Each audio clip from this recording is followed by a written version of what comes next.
you got an interesting question on Twitter regarding MLS and what the outlook for the league is for the next 5 years. So we thought we'd sort of tag this segment with you addressing that. Yeah, exactly. I mean, look, we don't get into every single result. We don't get into every single team. But we wanted to tag the MLS segment, if you will, with just kind of a look ahead. And it was interesting because it forced me to kind of think about some different things when I got this question about what does the next 5 years look like? And while 5 years can go like that, it's also some time to do things, and it's coming within a moment of incredible excitement with as you mentioned, Copa America, and then with the Men's World Cup in 2026. And so I kind of made a list. There's plenty more that I could say, but for those that can't, that are just listening, one of the things was, as we've talked about before, the restrictions of spending. This was a kind of a prediction. And so the restrictions on spending, I think and hope will, and if I envision this correctly, will be eased, changed, or in some cases, maybe even completely abandoned. And I know that's music to a lot of fans' ears. And again, as we do, we spend other people's money. But I do think that there is enough inertia, there is enough desire, maybe from the nouveau riche more so, to just ease up these restrictions. And notwithstanding what we said about money doesn't always translate, at least give the people that want to spend more ability to go out there and spend money.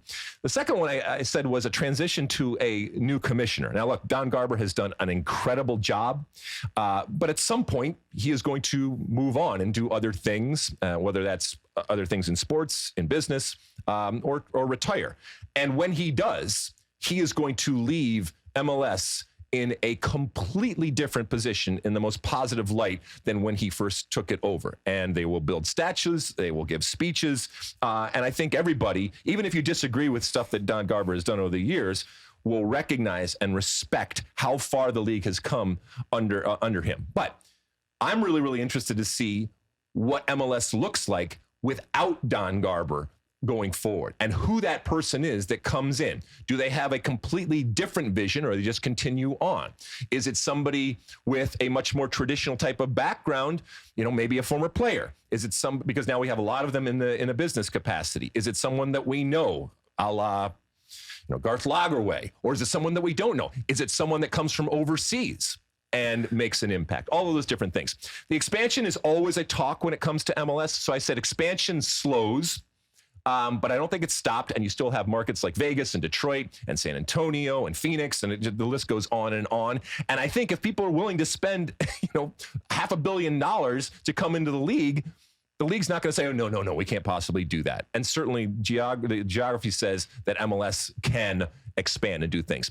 I know this is kind of an evergreen theme, but a form of intra-MLS pro-rel, I think it will be contemplated. Whether it's implemented, I don't know, but I think at the very least it's going to have serious conversations about possibly doing something. And again, for the zealots out there, that's a bastardized form of it. And it would be MLS 1, MLS 2, and there's all sorts of challenges at even doing that. But I think it will be looked at, which leads me into my next one, which is MLS purchases and merges with USL. We know how big USL is and what they are doing. They have challenges just like any league going forward. But if they have resources and if they have footprints out there that MLS views as quality, if everything came under the MLS umbrella, what would that ultimately look like? And would that be beneficial to soccer in America? So maybe they kick the tires and that type of thing happens.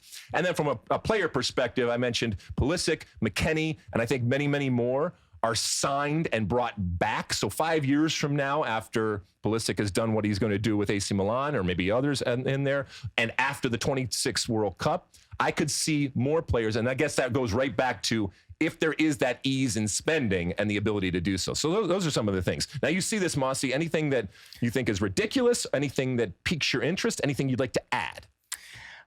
The first three are not controversial at all. I think everybody could roll with those. The bottom three are the ones that I imagine didn't go over too well on Twitter. I haven't seen the comments yet. I am one of these people that thinks that would be a bastardized version of Pro-Rel if it was just this intra-MLS deal. And then the Pulisic, McKennie, and many more signed. Yeah, I mean, 5 years is a long way out. So maybe that stigma has changed by then. Yeah, and right now it's hard to think about that. But yeah, who knows? Or the Messi effect continues on for the next couple of years because there's more credibility, there's more players coming over, more players in the prime of their career, all that kind of stuff. So that's where it is. And look, this was just me looking into the crystal ball and so none of this could possibly happen. All of it could happen.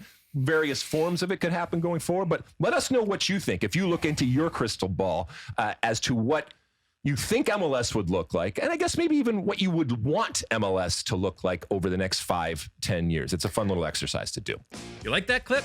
Well, my State of the Union podcast drops every week. Subscribe now on Apple Podcasts, Spotify, or wherever you get your podcasts. You like that clip? Well, my State of the Union podcast drops twice a week right here on my very own YouTube page. The only way to stay up to date is to hit that subscribe button down below. Size the day, and see you soon.